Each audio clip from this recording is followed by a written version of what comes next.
Well, how are you? Hello. Hello.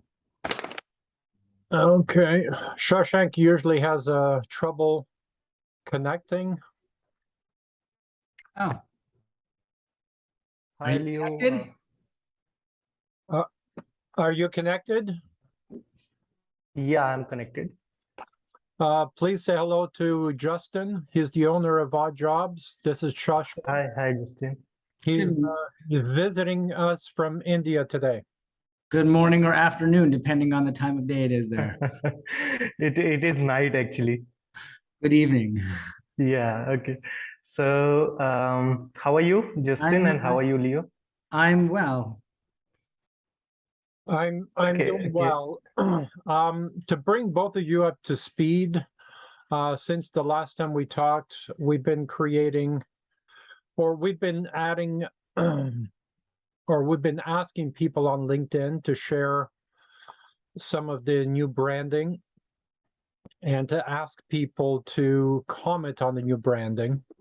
It's not going as well as I had expected. There's a lot of resistance this time. The last time we did this, we had 600 comments in a matter of 3 weeks or 4 weeks. Yeah. Time, I don't know, maybe we have 30 or 40 so far.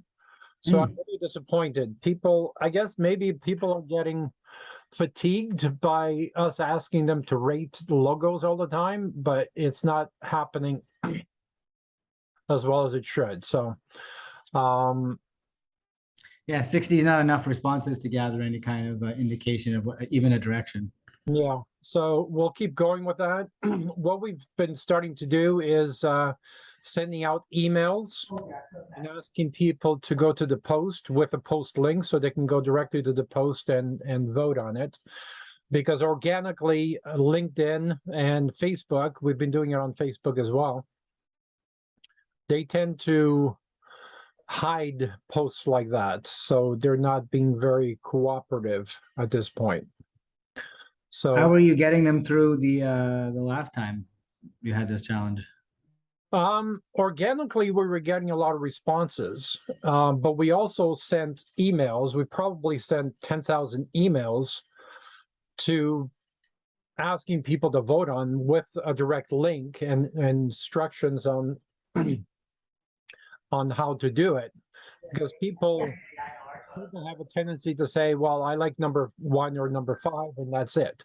No, Yeah. we want you to rate each one of them so we can compare, because if you're hard at rating, then you're going to be hard at all of them. If you're an easy rater, then all of them get 10, so we know that, right? Yeah, So ranking them makes the most sense. yeah, so and we asked them to rank it from 0 to 10. Then that way we get comments on all 8 of them. But the reason why we're here today is to talk about the website and web strategies. Okay, and then I will reach out to you. As I Okay, mentioned perfect. I to appreciate Justin that. before, I believe we should have all the different brands separated with their own websites, with their own web strategies and their own marketing system to compete against the other ones to see which one rises to the top. And by doing that, along with the testing, then we'll have a really good idea as to what we should invest our money into. Does that make sense? It does make sense. Any questions at that point, at this point? No? Okay. Before we start talking about, developing other websites, and I'm going to ask Shashank to comment on whether we should have all the brands on under your main website or separate the different brands on totally separate websites. And I have my own opinions. And in terms of Google Maps, I think it might be advantage to separate them. So we have, and we ask your employees to be one of those locations. And I want to be able to look at the Google Maps and see 20 or 30 different locations. So no matter when a client searches, odd jobs or contractor near me or Mr. Fix It near me, they see a pin dot of 20 or 30 different locations, and there's one closest to her, and that brings us to number one on her showing. So I'll shut up now, and Shawshank, I'm going to share my screen. Yeah, and please. I'll take over.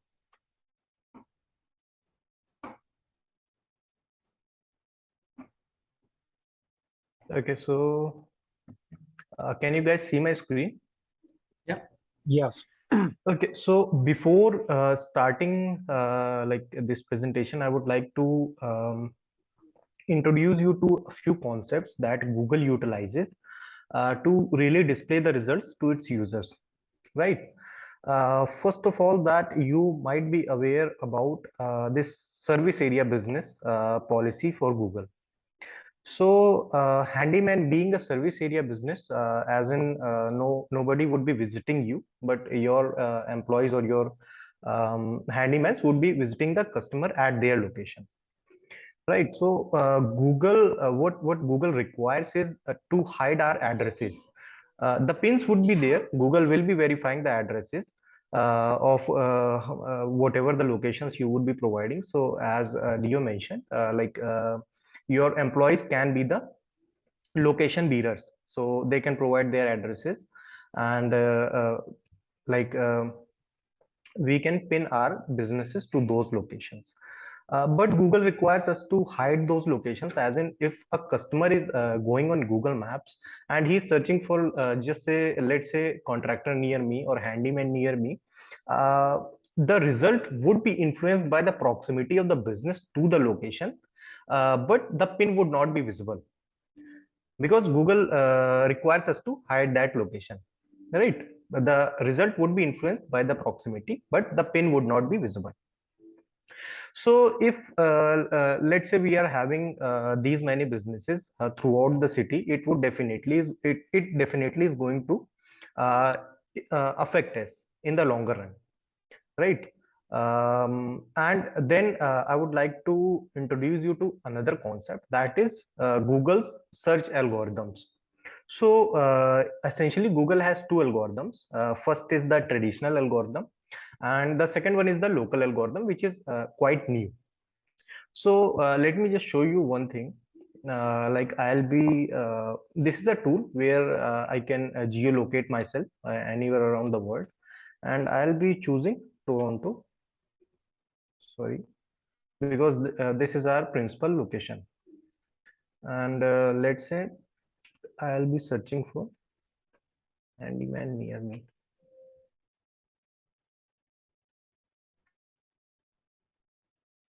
Okay, so whenever I'm searching for any keywords that includes a geographic modifier, so like near me is a geographic modifier, Toronto is a geographic modifier. Similarly, I can search for like handyman GTA, handyman North York, and keywords like that. So whenever it includes a geographic modifier, what Google shows us is a localized result.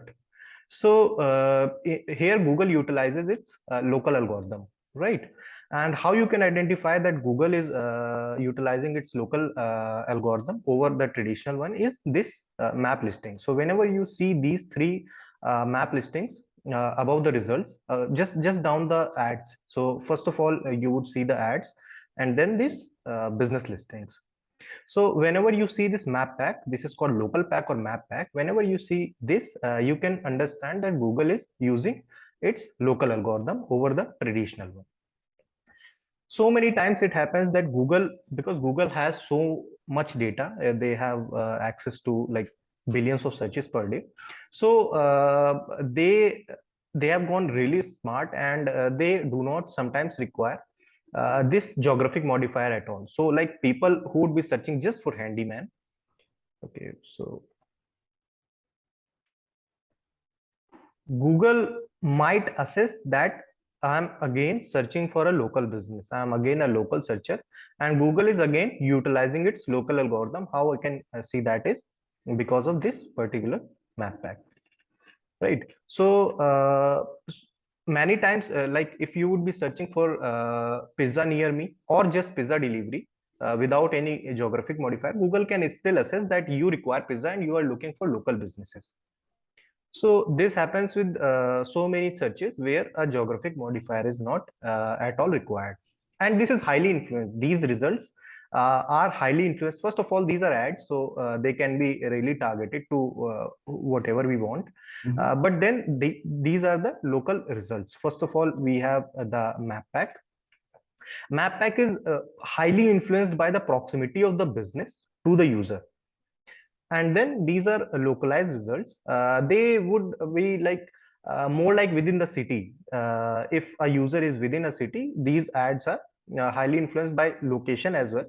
But if even if I am not having a physical business in this location, I can still rank for these pages. So like I am having a business in India, but I am targeting a keyword like handyman Toronto, I can still rank for these localized results, right? So having a physical location is very much important, especially if you want to secure business through Google Maps. So these are two things that we need to consider for the whole presentation. Okay. So is there any question, Justin? No, this is all very basic stuff. Yeah. Okay. So now we can move on to objectives of today's meeting. So first of all, we are going to discuss the current state of your SEO and suggest areas of improvements and their potential impact. Then we are going to discuss ideal structure of business locations and their impact on business, and then discuss how an effective Google Ads strategy can help you secure business immediately, right? So first of all, we will start with your SEO. Okay, so this is your SEO report. You have 3.2 K backlinks, 1000 visits of organic like traffic. If we would focusing on just Canada, so there you would be having like 998 organic search results. These are monthly visits. Okay, so coming down to the problems, where the major problems in your SEO are. So okay, first of all, we would be moving to the keywords that we are already ranking for.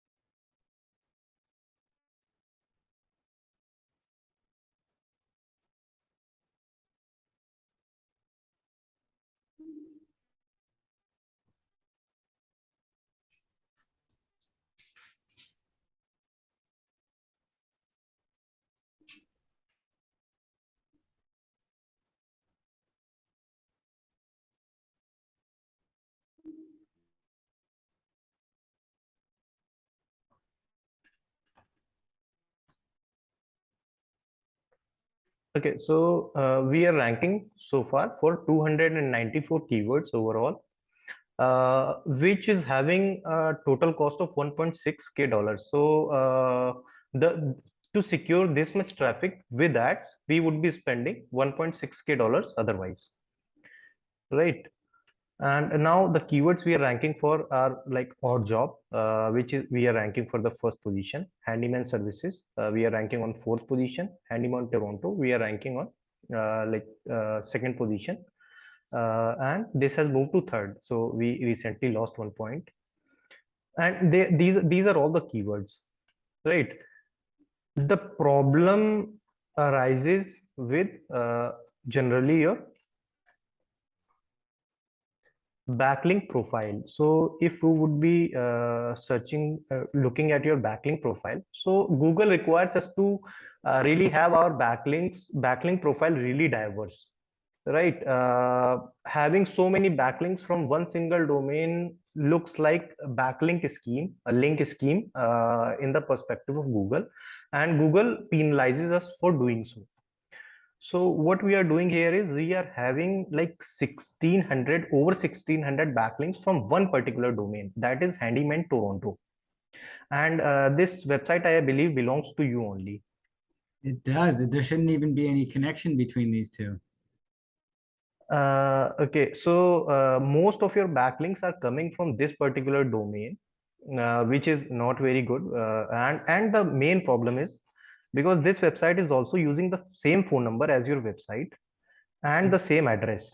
So Google can establish a connection pretty easily, and the email as well. Yep. There's that these websites belong to a single entity or the single business, right? Because Google does not even, so like your main website is featuring this particular address and this website is featuring 107-46. Google is able to differentiate between like these two, so it can ignore this one and consider this one. So it might easily be able to determine that these two businesses, these two websites belong to the same entity. And then main problem begins with your like you are having backlinks, right, from these websites, from this particular website. Let's talk about this one first. This one belongs to you and most of your backlinks are coming from this particular website. There is no diversification. In total we are having like how many referring domains? We are having 318 referring domains, out of which this particular one has so many backlinks.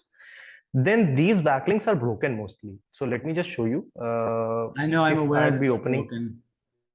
Yeah, a lot of Is- your pages are broken. Yeah, I'm aware of And this. This website is supposed to have been removed by now, so that erases and eliminates this problem. okay, Okay. and there are again so many pages that are already indexed by Google, but they are again broken links which can be fixed pretty easily. So like all we need is a 301 redirect. Why are we removing the website? The Handyman Toronto website, Mhm. because I can't mentally focus on all of them and operating the company at the same time. So I asked my developer to just kind of turn it off, but I guess she was taking information from it. So I guess she hasn't finished, and that's why it hasn't been turned off yet. Okay. I'm not sure that I like that idea of getting rid of it. Maybe you just need people to manage it because it has, like fine wine, it's been aging and has credibility with Google. Yeah. I think maybe we just need to separate the two websites completely so there's no connections to the two. I mean, Shawshank, maybe you can give that some thought, but deleting it would not be my first choice. So maybe we need to think about that before we do that. Yeah, and that's fine. Separating them completely is equally as useful,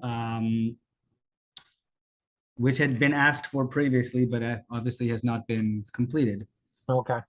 And I'm thinking maybe you need a separate phone number. So create another phone number for this website, but preferably a 416 area code, not the 647. It's almost impossible, but we can try. Yeah. I mean, it won't be a great 416, but I would rather have a 416 because it gives you credibility and it shows you've been in business forever. So we can talk about that later. Yeah. So let's skip over the broken links. Shawshank, what else do you have to Yeah. share? Okay.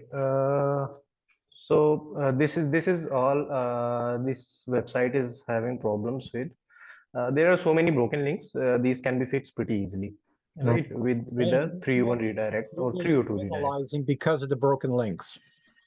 Yeah, Google. This is really Can a I see good one of way those to get broken penalized. links? Because we shouldn't have any in there. This is a brand new website built last year. Yeah. Okay. So in fact, your about us page is a broken link. So like, let me just show you. This is showing 404 error, right? So like, as you can see, page not found, 404 error. And If we go to our the only website and we problem click is the the About URL. Us, will it show up? No. Actually, what happened is previously you were having your about us page on this URL, on this particular page, and now it has moved to a different address. So let me Yeah. just show you. It is just about. So remove us and you are on your about page. So it is just an indexing issue. Previously, it was on this page, the particular page, and then the URL has moved to a different one. So there are so many broken links and they can be fixed pretty easily. like not a big deal.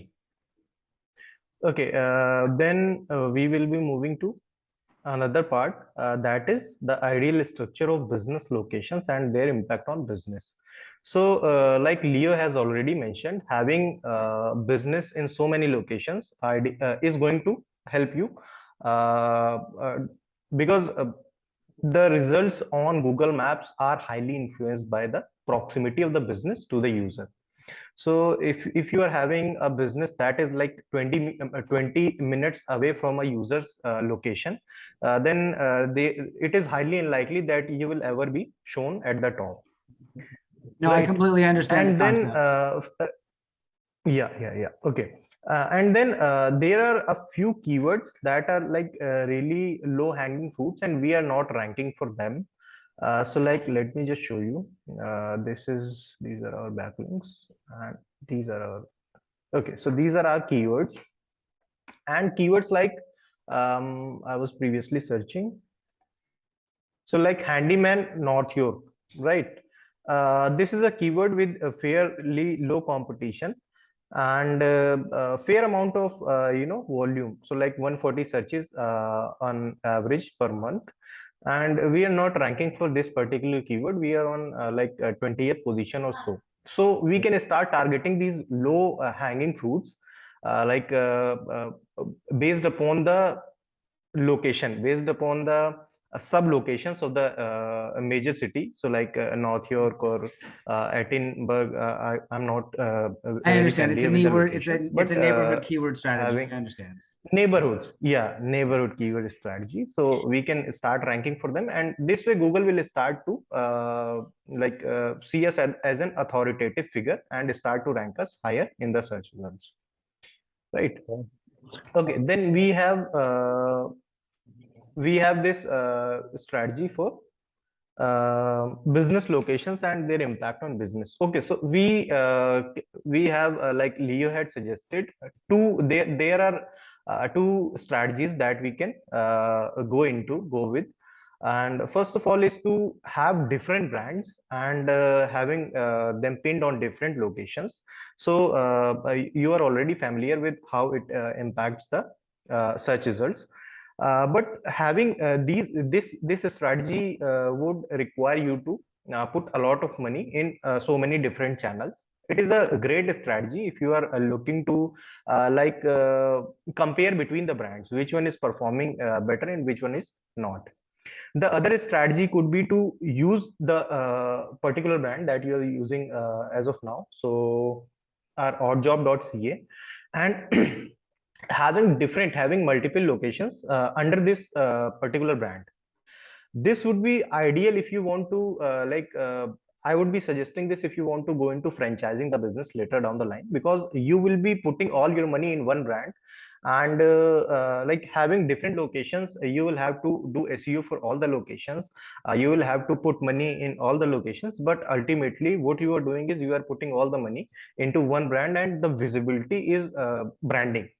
So like your one brand would be getting most of the eyes and most of the eyeballs, and this would mean later down the line you are so see, when we are talking about so many keywords in SEO, it's more about I would say it's more about discoverability and less about competitive or commercial aspect of the business. So having eyeballs is also important for a business, for a brand, if it wants to especially go into franchising, because whoever is going to be a prospect for your franchise is going to look into the brand itself. Yes. So if you want to test out like how many brands can compare with each other, then another strategy is great. In fact, it has already secured so much business for our clients, like Leo's clients. And this strategy is great if you want to go into franchising more and you want to invest all your money in one brand and then securing most of the eyeballs for this particular brand. So like this one, we have worked with this company. Testing.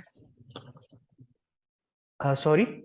We're not quite there yet. That's why we're testing the different brands. So Yeah, exactly. So why don't we leave the conversation here? What did you want to say about this company? Okay, so we used to work with this one particular one, and like as you can see, they have invested heavily with one domain, and they are having, so like I can show you one thing, the structure of the website. They are mainly into franchising, I believe, and this is a homepage of their website. And if you want to like go into the contact section, and any location, like any location, if you want to go into, and let's say Ontario and Burlington. So what they have done is they have separated their domain into the folders. And now if you are into the Burlington location and you are clicking any page, like you are clicking this particular service, and these are our services. Okay, so now whenever a customer is clicking this particular logo, or they want to go to the home page, they will land onto this Burlington page only. So each franchise owner is going to have their own website within your website. So ultimately what this is going to do is you are going to garner a lot of authority from Google, that you are a business having been operating in multiple locations, multiple cities, in fact, and this is really good for branding, I believe. Okay. But again, testing is the key. I believe if we are like starting from scratch, then testing first would be ideal, like having multiple brands compete against each other, and the less performing ones can die away, and we can pick one and then start investing in that as well. All right. Okay. Then Let's leave the conversation there. Shashank, thank you. yeah, Please yeah, off, and I'll update you once we've made more decisions. yeah. Okay. All right. Have a good night. Okay. Thank you. Thank you for your Thank you, time. Justin. Yeah, same. Thank you. Appreciate it.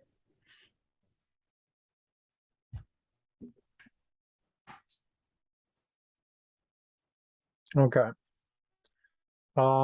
A lot of his presentation was going to be about the broken links, and since that problem was solved right off the top, I didn't see a need to keep going down that road. He does a lot of SEO and he does a lot of work with building the websites, but where he was going into, it didn't make sense at this point. Yep. I did hear him when he was talking about one brand with multiple franchisees or multiple brands competing against one another and what's the best choice. My current strategy was going to be to generate landing pages specific to the high margin jobs that we get asked, that are highly converting, almost like their own website, specifically designed for that, but inside our larger brand. So I was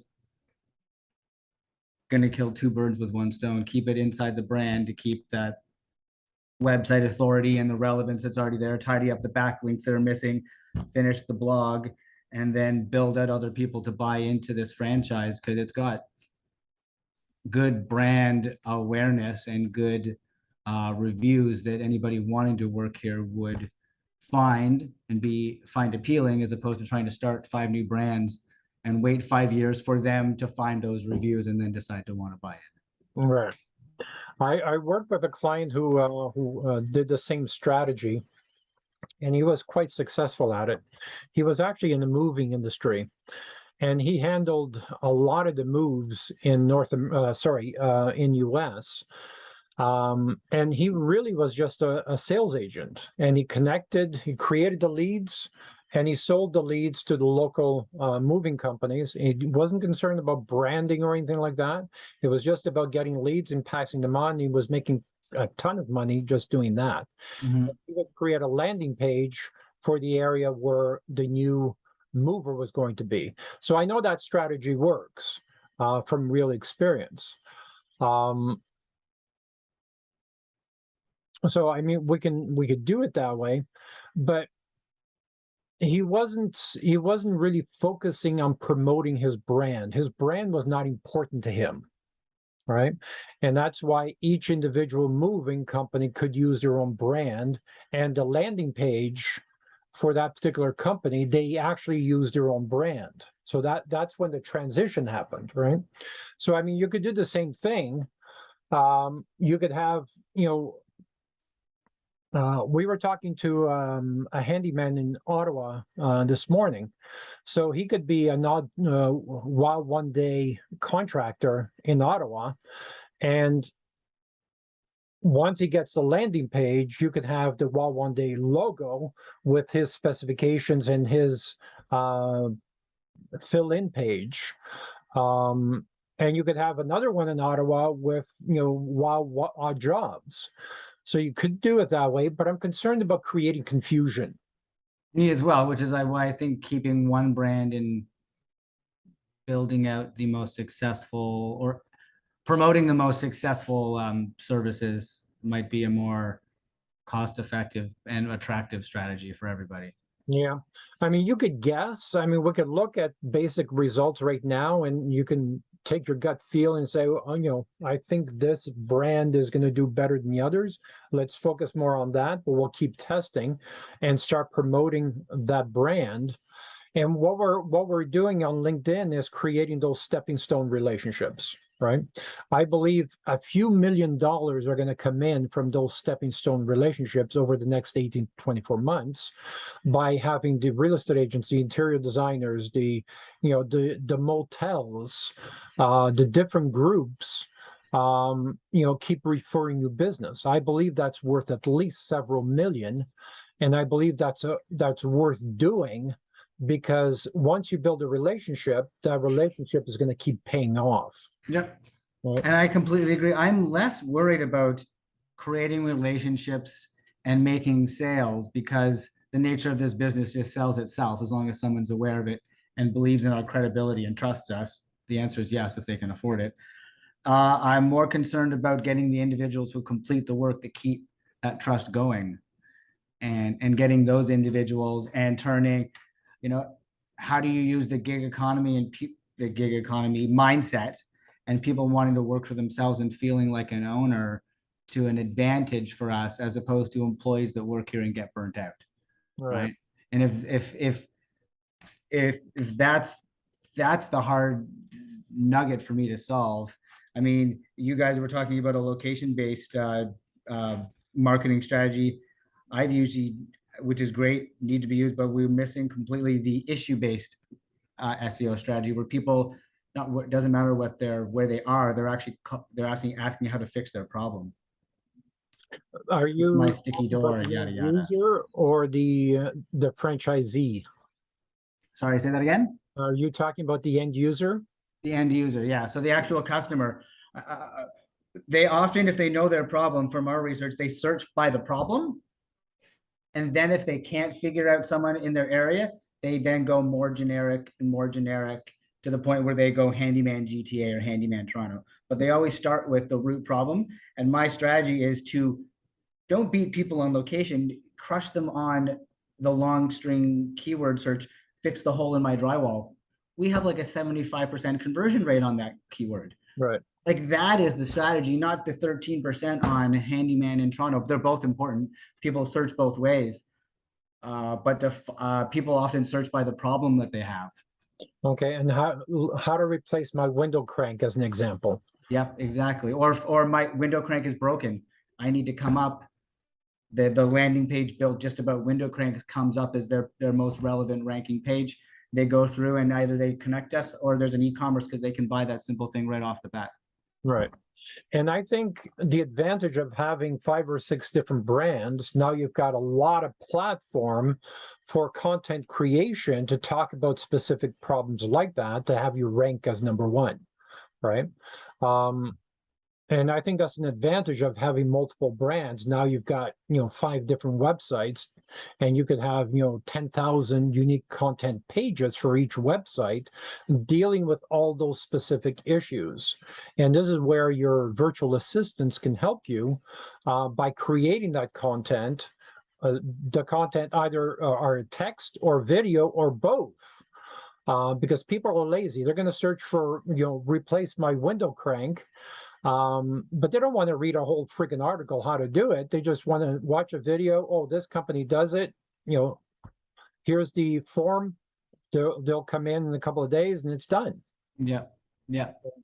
The advantage is we're going to create 10 or 15 different strategies to make sure you land on top of that search organically and paid at the beginning to make sure you get that business. At the same time, because the branding is so, I don't want to say in your face, but it is in your face, it's going to attract a lot of handyman people who want to be part of the concept, right?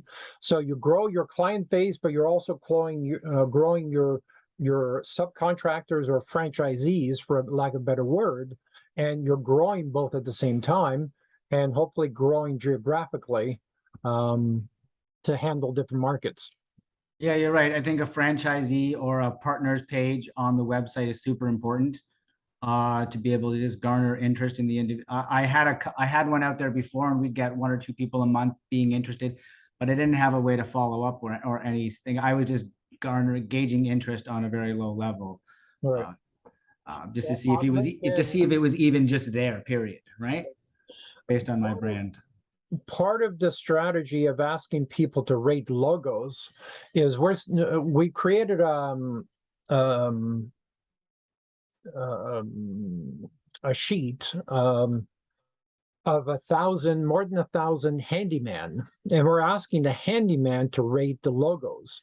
Now, what that does is subconsciously it creates interest, right, in the new brand. So yes, some of them will rate the logo, but some of them will also say, well, maybe I can be part of this, right? Yeah. And this is where we're going to start getting applications, especially when we say franchise opportunities available. Then you're going to start asking, or dealership opportunities available at the beginning until we get the funding to do that. But I believe that's the best way to get clients and to get top level employees at the same time without it having cost you a lot of money. Yeah, and they need to kind of happen at the same time. Yeah, Exactly. absolutely. Yeah. Exactly. And by asking people, because we're not asking them, do you want a job? Do you want a better opportunity? I mean, we can do that. 1 out of 20 emails we're going to send them is going to be that. But most of them is going to be subconsciously because we want them to approach us. Yeah. Because when they approach us, now we have the bargaining strength. Yes. And hey, do you want a job? They have the bargaining strength. Yeah, exactly. Exactly. And I need to turn that around. There's so many independent guys out there struggling around at, 50 to 60 bucks an hour that we can, at a minimum, reduce their problems and the extras they don't like to do, and ideally have them get paid more and reduce their problems, right? And then our life is very easy because they're feeling taken care of. Right. And if they invest money into the strategy, they're more likely to be on time for that appointment. They're more likely to spend more time with the client to make them happy. Yeah. And if they're part of a profit sharing, they're even more likely to stay in for the long term because they'll see that as part of the advantage. Right. Which I think is important for lots of independent guys like this who can go off and start immediately if they don't feel like they have skin in the game. I think that's why lots of guys, they come in, not here, but they come into a place, they figure I can do it, and they go start their own company. But I feel that would not happen so much if they felt there was just an extra sense of investment from the company that's supporting them, which can just be simple profit sharing or some kind of mechanism on the outside, or even an award ceremony at the yearly dealership meeting, right? Something that all these guys just want is recognition. Yeah. So how do you build that into the system to keep them loyal? Because I think that's what I bring from building this company from the bottom up, and seeing that as a requirement to retain talent in the long run. So are you excited about doing the franchise or the dealership angle? Well, I think the dealership has to, a well-written dealership agreement has to parlay into franchises when they can. I have to become a marketing and lead generation and operational oversight company, not an operations company. I agree. I agree. We call that a sales organization, just like the moving company I just told you about. He wasn't interested in seeing these jobs. He was only interested in providing people to support.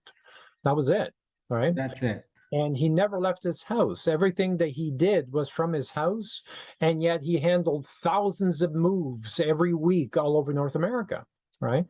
That's what I see you doing, starting with Canada first, but getting these partners who really gung-ho about this business to be taking over different territories, and making everybody looking good because they have a vested interest in the overall design of the business. So Yeah, I agree. It's what I've been trying to execute. I thought of the strategy a few years ago, but COVID gets in the way and my own limitations get in the way. I'm excellent at operating this business, creating efficiencies, figuring out what's the best way of doing stuff, but being able to focus on that and building a brand that other people, it's a whole different way to sell to someone to buy into your brand. It's a totally different marketing concept, how they're going to buy from you, what you're going to sell to them. I have not had the mental time I know you sell the problem, not the solution, but I haven't yet had the time to develop that unique marketing system to get these kinds of guys on board. right. Well, I think we can help you with that. And I think we've started on that road already. So hopefully we'll start seeing some results pretty soon.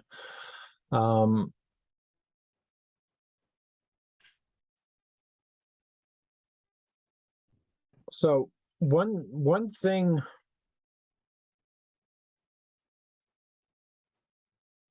we're like I said, we're sending out at least a couple hundred emails every day. We're asked 5 people to send out emails every day, and we're focusing on handyman, because you need people to do the work, and we need votes on the products, so we're concentrating on that. We're also a few days ago we started on property management companies, because I think that could be a lot of repeat work from these companies, and it opens you up more to the commercial end of things. And the other area that I've been thinking about is motels. A lot of these motels, they have a handyman on board, or they call a handyman, but every time you go into a hotel, something is always screwed up, and it bothers the shit out of me. The bathroom door doesn't close because it's coming off the hinge. The shower drips. There's always these different things, or the grout is pretty skunky and should have been replaced a long time ago. So motels or hotels, Hotels have their own staff, but motels definitely don't. Yeah. But even when they have their own staff, sometimes their own staff can't keep up, and they need to call on outside companies and say, hey, here's a list of 50 things, or here's 20 rooms, go fix these rooms, then, get us up to speed, and our guys can take over. So I wouldn't necessarily ignore a branded hotel because they get overloaded too. So, and they have a hard time attracting quality people, because if their guy quit and all these repairs are piling up, they need them fixed, because then the reviews start and then they're screwed, right? Yeah. So if we put ourselves in that position where we're first call, even if we only get a call, we get a flood of calls, every 2 years or something, we still need to be on that list, I think. These are the kind of companies I'd suggest that are also sold like a once a month, or you buy one guy for one day once a month to get your stuff done. That's another. They can buy a package as well, because their businesses are repeating. If they don't use it, they carry it forward or something like that, right? Yeah. That way you're getting the money, and even if you're not getting the job, they're almost committed to you at a certain degree to be able to have to call you the next time. And if I had some kind of a package or some kind of a thing to show these companies, I would easily be able to walk into them and sell them this kind of commitment, and it's just having the pieces behind it to ensure if they say yes, we can fulfill their requests. Yeah, especially when there's an inspection part of that scenario, because when you inspect, then you're taking responsibility for that and it's off their shoulders and they don't look bad in front of their boss. Right. So they're more likely, I think they're more likely to say, yeah, we'll sign up for the package and we've inspected, you're good for, let's say, 2 or 3 months, but we should come back. We'll come back at no charge to you in 2 months or whatever to fix this or replace this or whatever it is. Then that way they know they're going to look in front of their boss. So the other area we're going to be starting pretty soon, we don't have the bandwidth right now to do it, is business owners. Mhm. Business owners, even construction business owners, they don't necessarily have time to bring someone off the field to come and repair something, right? Because their people are always busy. Even manufacturing companies, even though sometimes they bring in a handyman, the faucet in the bathroom for the employees' lounge is leaking or whatever, or the microwave plug is, hanging off the wall or something. Every place, the dentist's office, the doctor's office, the veterinarian, we have like 50 veterinarians on our lists of companies, kid stores, nail salons, all these places that have a high wear because they have high traffic. These are the kind of businesses. We have a contract with Oshkosh Bagosh, like we fix. So there's these tons of places where people don't care about bashing them about, but they have to look nice in order to appeal to their customer base. Right. Not just be functional, but actually be visually look nice looking as well. So a small drywall scuff is now an issue, not just waiting till the outlet's falling out of the wall. And there's a whole, I mean, that's where most of our businesses are. It's these aesthetic little problems, or their offices where they pamper their employees and they have to change out the keyboard tray 5 times because Susie doesn't like the ergonomics of it. And they, by law, they have to make her happy. And so we go in and we build 7 different office chairs and she picks the one she likes. And then, we do all this other random stuff for the office. And those kind of places actually call us every few months because the boss has given them a whole nother list from the floor of the office tower they own. And we come back and then we come back and then we come back. And it just never ends. Mm-hmm. I know I don't have to sell to them anymore, right? I just continue to fulfill their ongoing to-do list. Right.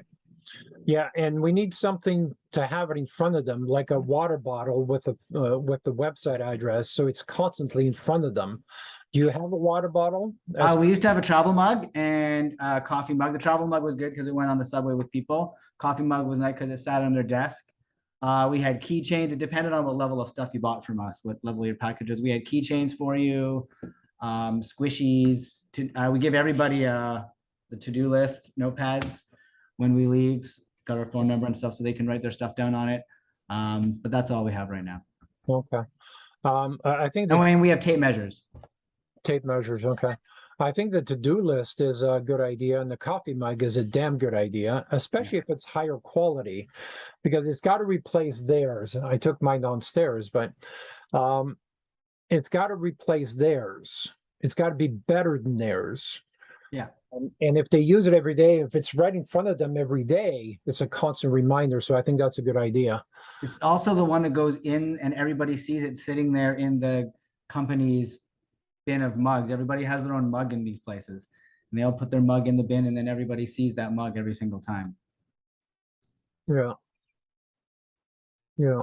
And places like veterinarians and mechanics are good because we're able to put our business cards and our flyers on the desk right next to the POS machine because we make such a good connection. And then we're selling to every single person walking into that business who's emotionally attached to whatever. And now they're automatically emotionally attached to us because we're making the place look good. So they feel good about going there. And these are a great way to sell without having to sell. Yeah. Yeah.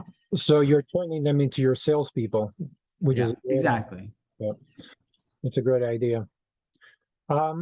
Would you have the capacity to build 1 or 2 vans with a new branding? How is the like Rapanu outside? Yeah. Those 2 are just newly wrapped about a year ago. It's about $3,600 to do a wrap. Okay. I believe. That sounds, I but could, then again, you're using the smaller van, so. Yeah. Who are you using for your apps? Maybe send their information, because the people we're using are in Ottawa, but it's quite a bit of a drive. these people were in like Brampton and some industrial mall in Brampton. Oh no, Newmarket. We went to Newmarket. Aurora, apparently. Oh, okay. Yeah, send me their information. Maybe we can do some business with them as well and give you a better discount if we give them volume. Because I would like to see us getting ready for the 2 or 3 handyman that are about to come on board, with having the trucks ready and having the vans done and you know, an internal training program ready. So when they come in, they pick up and they're ready to start making money. Yeah. Which is excellent, which brings us to the point of qualifying those people correctly, because there's going to have to be either some kind of a review process on them. Jiffy, which is a company like ours, actually does a background check on you and calls 5 or 6 of your clients to make sure that you do what you say what you can do. Okay. But they rely on a web form that you fill out, and they never actually meet you. I don't know if that's the right strategy here, but they take all the information in that way. I'd rather, My biggest barrier to growth has been this: trusting the guy to say he can do what he says he's going to do, and if he doesn't, I have to go fix his problem. right. And I think that's where the shadowing comes in. I think you need to make the investment. Unfortunately, you know, a week is not necessarily cheap, but when you take your best guy and the new guy shadows him and your best guy, you know, backs off and says, okay, you do that, or you do that, I'll do this. And he watches, his main job is to watch him and making sure that's screwing up. I kind of like that strategy, because I don't think I would want to send anyone out without knowing who they are, what they're about, because it's your brand, it's your reputation. And if a watch goes missing, or you know, something stupid happens, the client may have lost it. Now it's back on us. Yeah. I think I would feel better to have someone being shadowed for at least a week. Well, yeah, part of our process is before they even get hired, they have to go out and do a job just to see if, with one of the guys, to see if they think can operate in the right general mentality. That's part of even getting the job that we have right now. Okay. And then they go out with me and the guys for 3 months. Almost near the last end of the 3 months, we start putting them out by themselves so we can get client feedback on them. But they're shadowed for 1 to 2 months minimum. Okay. And if they had, it's a lot. Yeah. That's because we hire people with a lower skill set, but a really high desire to learn, and I train them more. Whereas we're talking about people who have a much higher skill set that we'd be incorporating, and they just need to be watched for standards and stuff. It's a different type of person we'd be becoming, a franchise or a dealer as opposed to an employee. Right. Okay. But I would like to get ready, because I know there's going to be some people applying over the next 2 or 3 weeks. And I think we should be ready for them, because if we tell them, well, I can't have a truck ready for you for 3 months, we're going to lose them. So that, yeah, you're right. So, if they're a dealer, is there any upfront investment from them? I think we should gradually implement that. We could say, because we don't have any dealers yet, so we could say, we hired them as dealers, but they're employees or they're on probation for 3 months. After 3 months, they pass the probation stage. Then they invest, you know, 1,000, 5,000, 15,000, whatever that number is, but it should be small, because we need to have a few dealers to make sure that they're successful. Yeah. They use those dealers to bring other dealers and gradually increase the price to the level where we should be. That's what I've done the first time. Because there is no credibility. Once you have 10 guys operating and you can show them their financials and stuff, then yeah, we can charge them 60 grand or 120 grand or whatever that number is. Then allow them to finance 50% or 75%, whatever that number is. but we got to have the successful guys in place to sell others people to be successful. And I know that looking at my numbers now with all my extra costs, it doesn't look always the best. But if you took out these costs and showed them, like, I know how much one guy generates, and like one of those trucks makes $175,000 to $250,000 depending on the jobs they go to, and how much of that is going to be that person's take home, right? Right. So each one of those trucks, if I were to get a truck and wrap it, I can get them for about 6 grand, begin with a down payment. The wrap is about 3 grand, but it's the question of who's putting the tools on the inside. Because if I have to put the tools on the inside, it's $30,000 with the tools in there, and that's prohibitive. Well, the people, like I said, these are handyman we're approaching. I'm assuming these people have tools already. These are not going to be the management type of franchise. These are going to be hands-on type franchise. And chances are they're probably going to have 60% of the tools or 80% of the tools that they need anyways. And that's perfect, because I just want to be able to build the inside of the truck, that speedy system that we have that makes their life a hell of a lot easier. Is almost proprietary in and of itself. And then leave it for them to stock what's on the list of things they need. Because it's about 3 grand to get the interior built. I maybe could build it myself a little bit cheaper, but I need some specialty parts that only fit that vehicle. And then there's the cost of the vehicle. I now have to cover the lease, and there's liability issues if I'm the owner of the vehicles and they get in accidents. That's another issue I have, especially if they're all over the place going in and out of their house and I never see them and they're driving my trucks. Yeah. You're thinking new vehicles. I'm thinking used vehicles. Even used vehicles, I've been looking into those. 115,000 kilometers, $35,000 for the Mercedes that you see available at a 10% loan rate, which is insane. It's the ones I have now are $500 a piece per month, which is great. The new one, can you lease a used vehicle? Yeah. As long as it's not too old, you can lease a used vehicle. We have leasing companies that will do that, and it will include the wrap in the lease. So that was obviously part of the criteria. Yeah.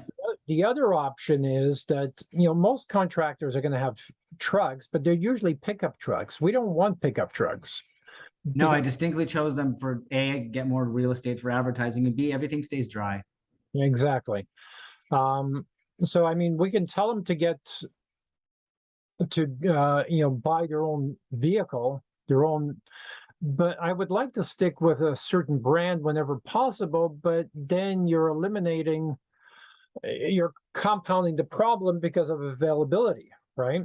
It would be nice if they were all Mercedes trucks, because Mercedes has the prestige, and I believe they last longer. They rust like shit, but they all do rust like shit. But it would be nice if they were all Mercedes trucks. Yeah, regardless of the size or style, right? That's not as big of a deal. Yeah. So how do you get some guy to invest in this vehicle without paying money up front, just so you reduce your liability as the business for him being an idiot? Well, and that's where the conversations and the vision come in, right? We really have to sell them where they're going to be 3 or 5 years down the road. That's what they're buying. They're not buying the business today. Yeah. They're buying the business 3 or 5 years down the road. And it has to be my job to sell them that vision. Yep. Um, We're selling them becoming a me, where they get to go from being a worker to eventually a business owner almost, exactly. and have a couple guys working for them. Yeah, we're selling them the lifestyle. Yeah. And that's what they all want to get off the tools, as they say it. Yeah. How do we get them off the tools? You would think all of them would want that. I get some resistance. Not all of them want that. But Well, those aren't our clients. Want that. And a lot of people are happy working with their hands because they hate office work stuff, because they don't understand it, right? They don't understand that it's technology doing the office work stuff, right? So, but the other thing that I want to talk about is branding. Justin? you recognize this? Yep. Okay. I wore it home that day. We need, without hurting your feelings, we need to improve on that. Well, it's just a logo. Okay. But we need to improve on the quality as well. Okay. So because a franchise level has to be much higher. Yeah. Well, of course. I understand that everything I've done before is based on what I've been able to do, and what I need to do next is completely different. Okay. Doesn't hurt my feelings. It's just I'm aware of it. It just it all has to be done in a different way. What got me here will not get me there. All right. Okay. Would you like the 10,000 names of my clients to help maybe speed up some of the testing? Yeah. Yeah. Because they've already used a brand. And we can ask questions. Would you be more likely, if you saw these other brands, would you be more likely to engage us sooner or less likely? Yeah. So they have a unique perspective that nobody else does. So yeah, please send me the Okay. list. Okay. Yeah. Because I don't think we should be choosing something before we have enough data, because that's just a waste of time and money. Yes, but we can't exactly wait for 2 years while we have No. data, right? So No, you go with your gut at a certain point, but I don't think we have enough to even point us in a direction. not yet. And it would be nice. I mean, with that list, we could send it out, or I can send you the logos, and you can send a mass email separate to ask for voting, but it has to be hosted somewhere. So I mean, I can send you the Facebook link or a LinkedIn link or both. Then they Yeah, if can. you send me a thing, we can copy and paste it into a Facebook mail thing. We can mail it to our. But there has to be somewhere where it accumulates results, or we can. Well, if we have the links of the surveys, it will accumulate wherever they are. Yeah. So we can put those links in and stuff. If you want to make a little message, I'll send it out to people by the end of the week. Okay. Put it on our list. Okay. Sounds good. I'll send you that tonight or tomorrow. Okay. All right. Was there anything else we need to talk about today? Nope. Okay. All right. Have a good night, You and too. we'll talk soon. All right. Thank you. Take care.